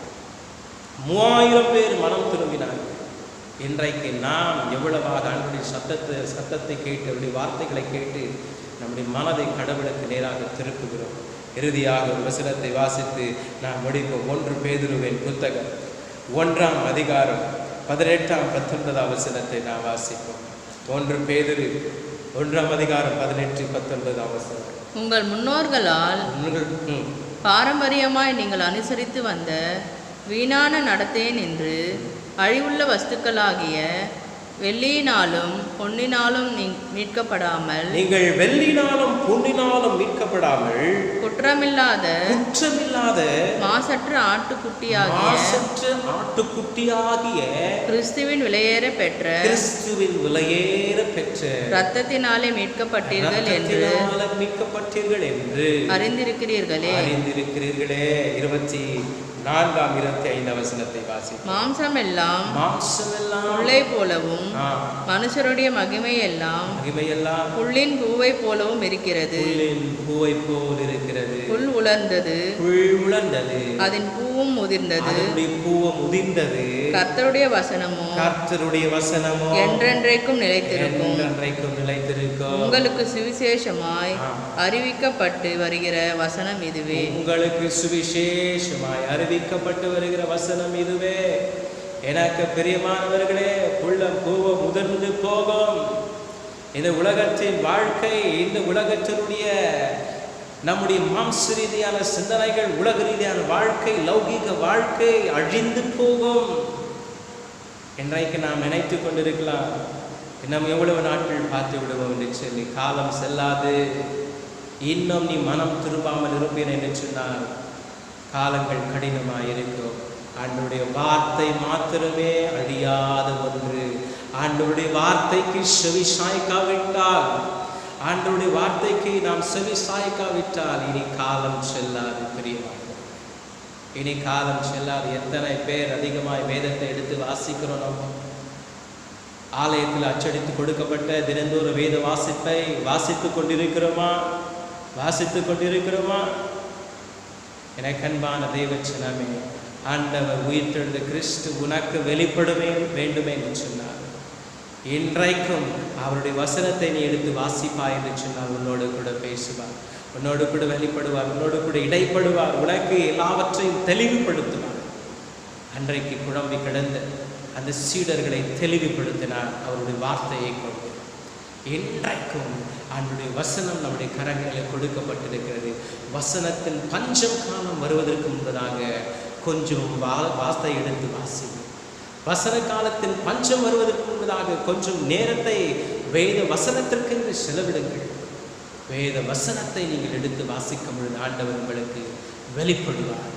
அவர் நம்மோடு கூட பேச, நமக்கு வெளிப்பட அவர் அவசியமாக இருக்கிறார். அன்பானவர்கள், வெளிப்படாவிட்டால் நம்முடைய நிலைமைகள் எல்லாம் ஐயோ பரிதாபமாக மாறிவிடும். கடவுளுடைய வசனத்திற்கு நம்மை ஒப்புக் கொடுப்போம், கடவுள் வார்த்தைக்கு நம்மை ஒப்புக் கொடுப்போம். அவருடைய வசனத்தை தினந்தோறும் எடுத்து வாசிப்போம். ஆண்டவரை என்னோடு பேசுங்க என்று சொல்லி கேட்போம். ஆண்டவர் நிச்சயமாய் பேசுவார். அந்த சீடர்கள் அவர் பேசினதை எல்லாம் கேட்டு அவர்கள் சொல்லுகிறார், அவர்கள் பேசும் பொழுது நம்முடைய உள்ளங்கள் விழுந்துவிட்டு இருந்தல்லவா என்று சொல்லி பேசிக்கொள்ளுகிறார்கள். ஆண்டவர் நம்மோடு கூட இடைப்படுகிற பொழுது நம்முடைய உள்ளங்கள் கொழுந்து விட்டு எறியும். எம்மாவோ என்று சொல்லுகிற பொழுது it is called as a hot spring. நம்முடைய உள்ளத்தில் அவருடைய சந்தோஷமும் அவருடைய ஆனந்தமும் அவருடைய ஆசீர்வாதமும் அது ஊற்றை போல் அது பொங்கி எழும்பும். கேட்ட வார்த்தைகளில் அவர்களுடைய உள்ளம் கொழுந்து விட்டு எரிந்தது. பிரியமான தேவச்சனமே, அவருக்குள்ளாக நம்மை ஒப்புக் கொடுப்போம். நம்முடைய உள்ளங்களையும் கூட அவர் தூய ஆவியினால் நிரப்பி நமக்கும் சந்தோஷத்தையும் சமாதானத்தையும் மகிழ்ச்சியும் அவர் கொடுப்பார் என்பதில் சந்தேகமில்லை. கர்த்தர் இந்த திருவசனங்களை கொண்டு உங்களையும் என்னையும் ஆசீர்வதித்து அவர் நாம் மகிமைக்கென்று வழிநடத்தி காப்பானாக. ஆமென். எல்லா புத்திக்கு மேலான தெய்வீக சமாதானம் உடைய இருதயங்களையும் சிந்தனைகளையும் கிறிஸ்து இயேசுவுக்குள்ளாய் காக்க கடவுது. ஆமென், ஆமென். நாம் அனைவரும் எழுந்து நிற்போம். கடவுளே, சுத்த இருதயத்தை என்னிலே சிருஷ்டியும், நிலைவரமான ஆவிய என் உள்ளத்திலே புதுப்பியும். உமது சமூகத்தே நின்று என்னை தள்ளி விடாதீரும். உமது பரிசுத்தாவியை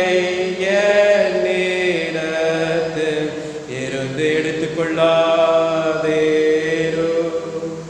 உமது இரட்சண்ய சந்தோஷத்தை திரும்பவும் எனக்கு தாரும். உற்சாகமான ஆவியை தாங்கும்படி செய்யும். செபிப்போம். முழங்காலிட விரும்புகிறவர்கள் நீங்கள் முழங்காலிட்டு செபிக்கலாம். அன்பின் பரலோக கடவுளை, ஆசீர்வதிக்கப்பட்டதான நல்வேளைக்காக உம்மை நாங்கள் நன்றியோடு துதிக்கிறோம், உம்மை ஸ்தோத்திரிக்கிறோம். கடவுளே, இந்த கால வேளையிலுமாய் கூட நாங்கள் உடைய திருவசனங்களை தியானித்து அப்பா உமக்குள்ளாக எங்களை ஒப்புக் கொடுக்குவதற்கு கர்த்தர் கிருபை செய்ததற்காக எனக்கு நன்றி. அன்று சுவாமி எம்மாவுக்கு செல்லுகின்ற அன்பு சீடர்களோடு நீர் கர்த்தாவே அவர்களோடு பிரயாணம் செய்து அவர்களோடு பேசி அவர்களுடைய குழப்பங்களை நீர் ராஜா நீக்கி தெளிவுபடுத்தினீரே. அப்படியாய் கொடு சுவாமி. இந்த நாட்களில் குழம்பி இருக்கிற உடைய அன்பு மக்களோடு நீர் ஆண்டவரை இணைந்து சுவாமி அவர்களோடு நீர் கர்த்தாவை அமர்ந்து அப்பா ஆண்டவரே எங்களுடைய குழப்பங்களை எல்லாம் நீர் தெளிவுபடுத்த நீர் வல்லவராய் இருக்கிற என்பதை நாங்கள் அறிந்து கொள்கிறோம் சுவாமி. அநேக நேரத்தில் நீர் எங்கள் அருகில் வந்த பொழுதும் அநேக நேரத்தில் நீர் எங்களோடு பேசிய பொழுதும் நீர் யாரென்று சொல்லி ஆண்டவரை நாங்கள் உணராமல் போயிருக்கிறோம். உமது சத்தத்தை நாங்கள் கேட்டோம் ஆண்டவரை உணராமல் போயிருக்கிறோம் அப்பா. இந்த வேளையில ராஜா நீர் எங்களோடு பேசினீரே ஸ்தோத்திரம் ஆண்டவரே. நாங்கள் உமது சத்தத்தை கேட்பதற்கு எங்களுடைய செவிகள் திறந்ததாய் இருக்க நீர் உதவி செய்யுங்கப்பா. நீர் எங்களோடு பேசுகிற பொழுது நாங்கள் உணர முடியாத அந்த உணர்வை எங்களுக்குள் தாரும் சுவாமி. நாங்கள் மனம் திரும்பி பரிசுத்த ஆவியின் வரங்களை பெற்று விசுவாசம் என்கின்ற ஆண்டவரே பெரிதான வரத்தை நாங்கள் பெற்று உம்மை விசுவாசிப்பதற்கு எங்களை நீர் ஆசீர்வதிங்க கடவுளே. நீர் செய்வதற்காக உமக்கு நன்றி சுவாமி, நன்றி கடவுளே. இவ்வேளையிலுமாய்கூட இந்த வசனத்தை கேட்ட ஒவ்வொருவரோடு நீர் இடைப்பட்டிருக்கால் ஸ்தோத்திரம். எங்களிடத்தில் நீராஜா வசனத்தை கொடுத்திருக்கிறீர், வேதாகமத்தை கொடுத்திருக்கிற இந்த வேதத்தை வாசிக்கிற பொழுது நீர் எங்களோடு பேசுவீர், நீர் எங்களுக்கு தெளிவுபடுத்துவீர். நாங்கள் அதன் வழியாய் உம்மை இன்னும் அதிகமாய் அறிந்து கொள்வதற்கு ஏதுவாய் இருக்கும் என்பதை நாங்கள் உணர்வதற்கு நீர் கிருபை செய்திருக்கால் ஸ்தோத்திரம். எங்கள் உள்ளங்களையுமாய் நீர் ஆண்டவரே உம்முடைய வசனத்தினால் அலங்கரித்து எங்கள் உள்ளத்திலுமாய் கூடுவது நாம் ஆண்டவரே மதாவி சுவாமி கொழுந்து விட்டு எறியும்படியாய் உம்முடைய பிரசனம் எங்களில் கொழுந்து விட்டு எறியும்படியாய் கர்த்தர் கிருபை பாராட்டுவீராக. கடவுளை வசனத்தை கேட்டு என் உள்ளத்தில் வாரம் ஆண்டவரே என்று சொல்லி, எங்கள் இல்லத்தில் வாரம் ஆண்டவரே என்று சொல்லி, எங்கள் மத்தியில் வாரம் ஆண்டவரே என்று சொல்லி உம்மை மனதார அழைக்கின்ற ஒவ்வொரு உள்ளத்திலும் ஒவ்வொரு இல்லத்திலும் என் கடவுளின் நேரத்தில் பிரசன்னராய் இருக்கிறரே ஸ்தோத்திரம். அவர்களோடு நீர் பேசினீரே ஸ்தோத்திரம், தொடர்ந்து பேசிக்கொண்டிருக்கிறீரே ஸ்தோத்திரம், தொடர்ந்து நீர் ஒவ்வொரு நாளிலும் ஒரு வேத வசனத்தின் வழியாய் பேச போகிறீரே ஸ்தோத்திரம். ஆம் கடவுளே, ஒவ்வொரு குடும்பத்தை ஒரு கருத்திற்குள் ஒப்புக் கொடுக்கிறோம் ராஜா. ஒவ்வொரு குடும்பத்தின் மக்களை நீர் ஆசீர்வதிங்க ராஜா. 3 சபையின் குடும்பங்களுக்காக ஜெபிக்கிறேன் அப்பா. 3 சபையின் குடும்பங்களையும் இந்த நாள் மட்டுமாக நீர் பாதுகாத்து பராமரித்து ஆசீர்வதித்து வழிநடத்தி வந்தீரே ஸ்தோத்திரம். எல்லா தீங்குக்கும் எல்லா வாதைகளுக்கும் எல்லா விஷக்கிருமிகளுக்கும் எங்களை விலக்கி மீட்டு காத்து வந்தீரே ஸ்தோத்திரம் அப்பா ஸ்தோத்திரம். பொன்னினாலும் அல்ல விளையினாலும் அல்ல விளையேற பெற்ற உங்கள் ரத்தத்தினால் எங்களை கழுவி சுத்திகரித்து எங்கள் மீது உங்கள் ரத்தத்தை நீ தெளித்து வைத்திருக்கிறீரே ஸ்தோத்திரம் அப்பா ஸ்தோத்திரம். நாங்கள் அந்த விளையேற பெற்ற ரத்தத்தினால் கழுவப்பட்டு இருக்கிறபடியா எந்த தீங்கும் எங்களை அணுகாது என்று சொல்லி நாங்கள் விசுவாசிக்கிறோம். கடவுளே, பலவீனமாக இருக்கக்கூடிய மக்களை நீ பலப்படுத்துங்க ஆண்டவரே. உடைய சரீரத்தில் எங்கே பலவீனம் இருந்தாலும் அந்த இடத்துல கர்த்தாவே சுவாமி உடைய இரத்தம் ஊற்றப்பட்டு பலப்படுத்துவீராக ராஜா. எல்லா சோர்வுகளை நீக்கி போடுங்க, பலவீனங்களை நீக்கி போடுங்க ராஜா. ஆண்டவருடைய கரம் ஆண்டவரை ஒவ்வொரு மீது வைக்கப்படுவதாக குடும்பத்தின் தலைவர்களுக்காக தலைவிக்காக பிள்ளைகளுக்காக செபிக்கிறோம். மருமக்க பிள்ளைகள் பேர பிள்ளைகளுக்காக செபிக்கிறோம். வயது முதிர்ந்த பெற்றோர்களுக்காக செபிக்கிறோம். ஒவ்வொருவரையும் கடவுள் ஆசீர்வதியும். உம்முடைய கிருபையின்படி உடைய இரக்கத்தின்படி உமது தயவன்படி ராஜா நீர் மனம் இறங்க முடியாய் இடத்துல கெஞ்சி மன்றாடுகிறோம் சுவாமி. இந்த வேளையிலுமாய்ப்படு கர்த்தாவே கடவுளே, தூர இடங்களில் இருக்கக்கூடிய சபையின் குடும்பங்களுக்காக செபிக்கிறோம். கடல் கடந்து சென்றிருக்கக்கூடிய குடும்பங்களுக்காக செபிக்கிறோம். ஆண்டவரே, குடும்பத்தின் உறவினர்களுக்காக செபிக்கிறோம். இந்த நேரத்தில் கூட ஆண்டவரே சுவாமி இந்த காணொலியின் வழியாக எங்களோடு இந்த ஆராதனையில் கலந்து கொண்டிருக்கிற சுவாமி, கடல் கடந்து இதை கேட்டுக்கொண்டிருக்கிற எங்கள் அன்பு சகோதர சகோதரிகளுக்காக செபிக்கிறோம். ஆண்டவர் தாமே நீர் அவர்களை தொழுவீராக, ஆசீர்வதிப்பீராக. கேட்ட வார்த்தைகள் அவருடைய உள்ளங்களில் ஆசீர்வாதத்தை கொடுப்பதற்கு உதவி செய்கிறார். செய்வதற்காக உமக்கு நன்றி கர்த்தாவே. அவர்களும் ஆண்டவரை சுகத்திலும் பலத்திலும் ஆரோக்கியத்திலும் இருக்க உதவி செய்ய அவர்களோடு நீர் தங்கியிருங்க, பாதுகாத்துக் கொள்ளுங்க ராஜா. அவர்களுடைய சூழ்நிலைகளிலுமாய் கூட நீர் அவர்களோடு இடைப்படுங்க கர்த்தாவே. உம்மை அழைக்கிற பொழுது நீர் அவர்களோடு பேசுங்க ராஜா.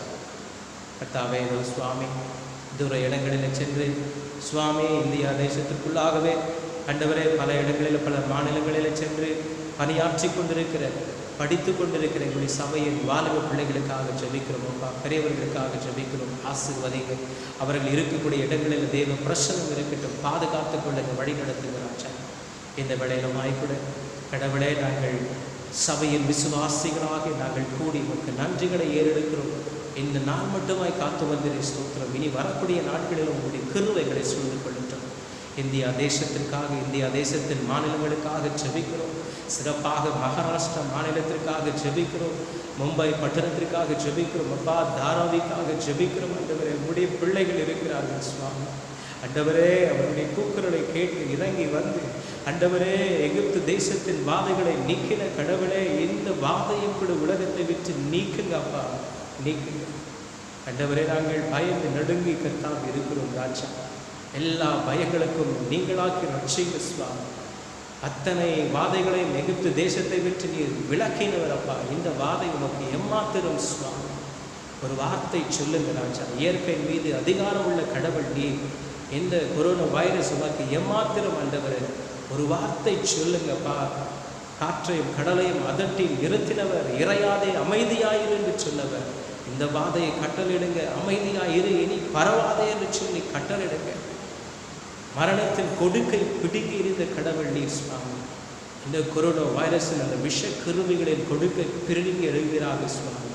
முற்றிலுமாய் அழித்து போடுகிறார்கள் ராஜா. அமைதியாயிருந்து கட்டளை இடுவதற்காக உங்களுக்கு நன்றி கர்த்தாவே. அதை நாங்கள் கர்த்தாவை வருகின்ற நாட்களில் நாங்கள் பார்க்க போகிறோம். கடவுளுடைய அற்புதத்தின் கரமானதை நாங்கள் கர்த்தாவை செயல்படுவதை நாங்கள் பார்க்க போகிறோம் என்பதற்காக சொல்கிறோம். விலை மாடங்களுக்கு மாய் கொடுக்கத்தாக இருக்கக்கூடிய ஒவ்வொரு மக்களுக்காக ஜெபிக்கிறோம். ஆண்டவருடைய துணை அவர்களோடு இருக்கிறார்கள். பாதிக்கப்பட்டிருக்கிற ஒவ்வொரு மக்களுக்காக ஜெபிக்கிறோம் சுவாமி. ஒவ்வொரு மக்களின் மீது உமது கரம் வைக்கப்படட்டும். ஒவ்வொருவரையும் தொடுங்க ராஜா. இந்த வேளையில் தொடுவீராக ஆண்டவரே. ரத்தம் அவர்கள் மீது தெளிக்கப்படட்டும். சிகிச்சைகளை கொடுக்கிற மக்களை தொடுங்க. டாக்டர்ஸ்க்காக, நர்சஸ்க்காக, ஆண்டவரே, வார்பாய்களுக்காக, டெக்னீஷியன்களுக்காக ஜெபிக்கிறோம். ஊர்காவல் படையினருக்காக ஜெபிக்கிறோம். ஆண்டவரே, ஊர்காவல் படையினரும் கூட ஆண்டவரே தாக்கப்பட்டு இருக்கிறார்கள் சுவாமி. இராணுவ வீரர்களுக்காக ஜெபிக்கிறோம். சுகாதார வேலையை செய்கிற மக்களுக்காக ஜெபிக்கிறோம். தொடுங்க கர்த்தாவை, பலப்படுத்துங்கப்பா. பல அன்பின் கரத்தை கொண்டு ஆசீர்வதித்து பலப்படுத்தி காத்துக்கொள்ளுங்கள் ஆண்டவரே. இந்த வேளையிலுமாய் கூட ஒரு விசையாய் ராஜா எங்களுடைய எல்லா சபைகளுக்காக ஜெபிக்கிறோம். ஐஎல்சின் சபைகள், மற்ற எல்லா சபைகள், நிறுவனங்கள், கிறிஸ்துவ ஊழியர்கள் அனைவருக்காக ஜெபிக்கிறோம். அனைவரையும் கர்த்தர் நீர் ஆசீர்வதிங்க. எங்களுடைய உறவினர்களுக்காக ஜெபிக்கிறோம். உடன்பிறப்புகளுக்காக ஜெபிக்கிறோம். ஆண்டவரே, ஒவ்வொருவரையும் நீர் ஆசீர்வதிங்க. இந்த நாளில், இந்த நேரத்தில் என்னோடு கூட இணைந்து சுவாமி ஆண்டவரே, இந்த கர்த்தாவே, இந்த காணொலியின் வழியாக ஆராதனையில் கலந்து கொண்டு ஜெபித்து கொண்டிருக்கிற ஒவ்வொருவருடைய ஜெபத்தை கடவுள் நீர் கேட்டு நீர் பதில் கொடுக்க போகிறீரே ஸ்தோத்திரம். அவரவர்களின் குடும்பங்களை ஆசீர்வதிக்கிறீரே ஸ்தோத்திரம். இந்த வேளையில வாய்ப்புள்ள ராஜா, இந்த வாரத்தை துவங்கி கொடுத்தவர் இந்த வாரம் முழுவதுமாக எங்களோடு தங்கிருங்க. எங்களுடைய எல்லா தேவைகளையும் சந்தித்து வருகிற ஸ்தோத்திரம். இனியும் சந்திக்க போவதற்காக ஸ்தோத்திரம். சுகம், பலன், ஜீவனையும் நல்ல ஆரோக்கியத்தையுமாய் கடவுள் எங்களுக்கு கொடுத்து எங்களை ஆசீர்வதித்து பலப்படுத்த வேண்டும் என்று ஆண்டவராக இயேசுவின் நாமத்தில் ஜெபிக்கிறோம் பிதாவே, ஆமென். பரமண்டலத்தில் இருக்கிற எங்கள் பிதாவே, உடைய நாமம் வழங்குவதாக, உடைய ராட்சியம் வருவதாக, விசுத்த பரலோகத்தில் செய்யப்படுகிறது போல் பூமியிலும் செய்யப்படுவதாக. அன்றன்று வேண்டிய ஆகாரத்தை எங்களுக்கு தாரும். எங்கள் கடனாளிகளுக்கு நாங்கள் மன்னிக்கிறது போல் எங்கள் கடன்களை எங்களுக்கு மன்னியும். எங்களை சோதனைக்கு பிரவேசிக்க பண்ணாமல் தீமென்று ரட்சியும். ராஜ்யமும் வல்லமையும் மகிமையும் என்றென்றைக்கும் உடவுகளே சுமக்கும். ஆமென். அன்பானவர்களே, நாம் அமர்ந்திருந்து 590 பாடல்களை பாடுவோம். பாடல் 590. என்னை மறவா இயேசுநாதா, உந்தன் தயவால் என்னை நடத்து. என்னை மறவா இயேசுநாதா, உந்தன் தயவால் என்னை நடத்து. வல்ல ஜீவ வாக்குதத்தங்கள் வரைந்தனேக்கா ஏததாலே ஸ்தோத்திரம். வல்ல ஜீவ வாக்குதத்தங்கள் வரைந்தனேக்கா ஏததாலே ஸ்தோத்திரம். ஆபத்திலே அரும் துணையே, பாதைக்கு நல்ல தீபம் இது. ஆபத்திலே அரும் துணையே, நல்ல தீபம் இது. என்னை மறவா இயேசுநாதா, உந்தன் தயவா என்னை நடத்து. பயப்படாதே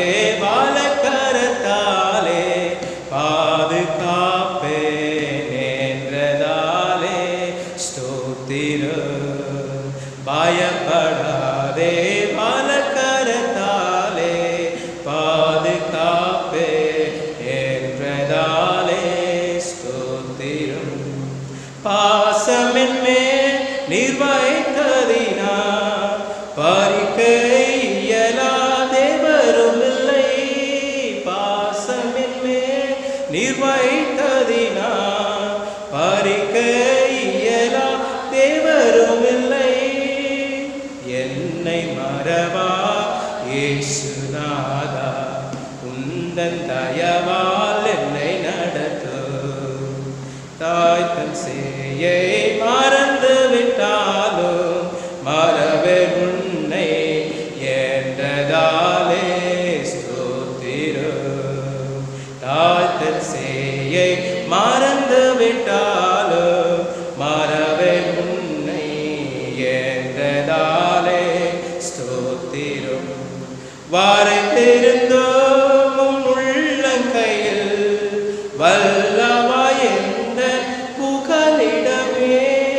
வரைந்திருந்தோம் உள்ளங்கையில் வல்லவா என்ற புகலிடமே. என்னை மறவா இயேசுநாதா, உந்தன் தயவா என்னை நடத்தும். என்னை மோட்சம் ஒப்புவித்தேனே, ஏற்று என்றும் நடத்துவீரே ஸ்தோத்திரம். என்னை மோட்சம் ஒப்புவித்தேனே, ஏற்று என்றும் நடத்துவீரே ஸ்தோத்திரம். எப்படியோ உம் வருகையிலே ஏழை என்னை சேர்த்திடுமே. எப்படியோ உம் வருகையிலே ஏழை என்னை சேர்த்திடுமே. என்னை மறவா இயேசுநாதா, உந்தன் தயவால் என்னை நடத்தும். ஜெபிப்போம். நாம் அனைவரும் எழுந்து நின்று ஜெபிப்போம். பரலோக கடவுளை ஆசீர்வதிக்கப்பட்டதான நல்வேளைக்காக நாங்கள் உம்மை நன்றியோடு துதிக்கிறோம், ஸ்தோத்திரிக்கிறோம். கடவுளே, காலை பொழுதிலுமாய்க்கொண்டு நாங்கள் சற்று நேரமாக இடத்துல உமது பாதத்தில் அமர்ந்து உம்மை துதித்து பாடபடி திருவசனங்களை தியானிக்க எங்களை ஒரு கரத்தில் ஒப்புவிக்க நீர் கிருபை பாராட்டினீர். அதற்காக உமக்கு நன்றி. நாங்கள் கேட்ட திருவசனங்களை ஒரு விசையாய் நினைவு கூறுகிறோம். கடவுள் நீர் எங்களோடு தொடர்ந்து இந்த வசனங்களை கொண்டு நீர் பேசுங்க, இடைப்படுங்க. எங்கள் உள்ளங்களில் ராஜா உம்முடைய நாமம் மகிமை பெறக்கூடிய சிந்தனைகளை தாரும். நாங்கள் கர்த்தாவே ஒரு திருவசனங்களிலே அமர்ந்திருந்து ஒரு வார்த்தைகளை தொடர்ந்து தியானிப்பதற்கு நீர் கிருபை பாருங்கள். இந்த ஆராதனையில் கலந்து கொண்டு ஒவ்வொருவருக்காக செபிக்கிறோம் சுவாமி. எங்களுடைய சபை அல்லாதவர்களாக இருந்தாலும் கூட பரவாயில்லை என்றவர் இந்த ஆராதனையை கண்டவர்கள் வார்த்தைகளை தியானித்து உமக்குள்ளாய் ஒப்புவித்து ஒவ்வொருவரையும் கடவுளை தொடுகிறீரே ஸ்தோத்திரிக்கிறோம்.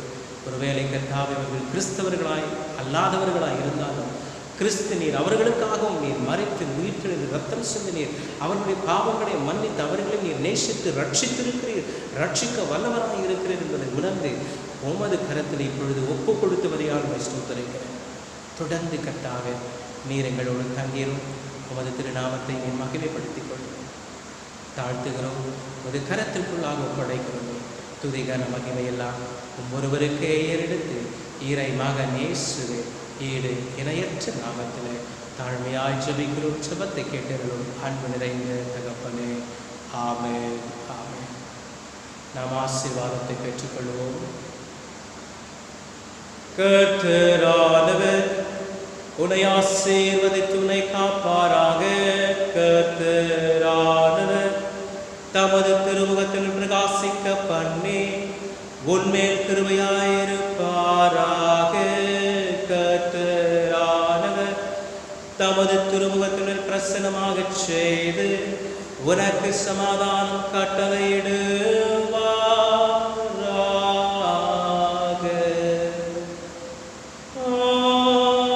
ஆமென், ஆமென், ஆமென்.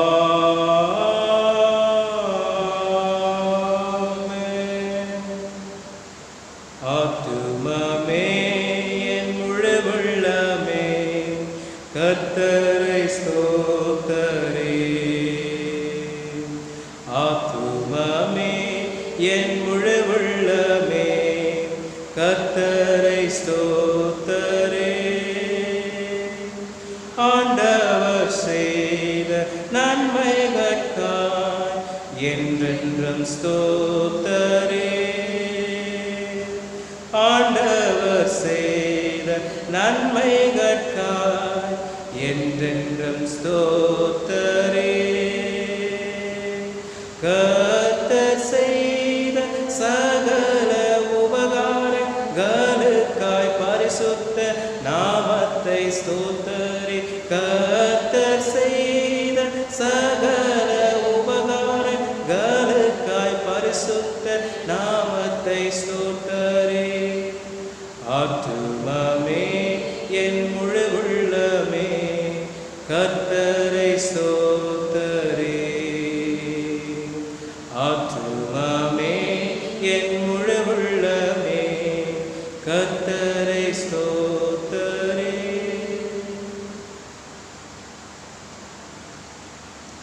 அனைவருக்கும் ஸ்தோத்திரம்.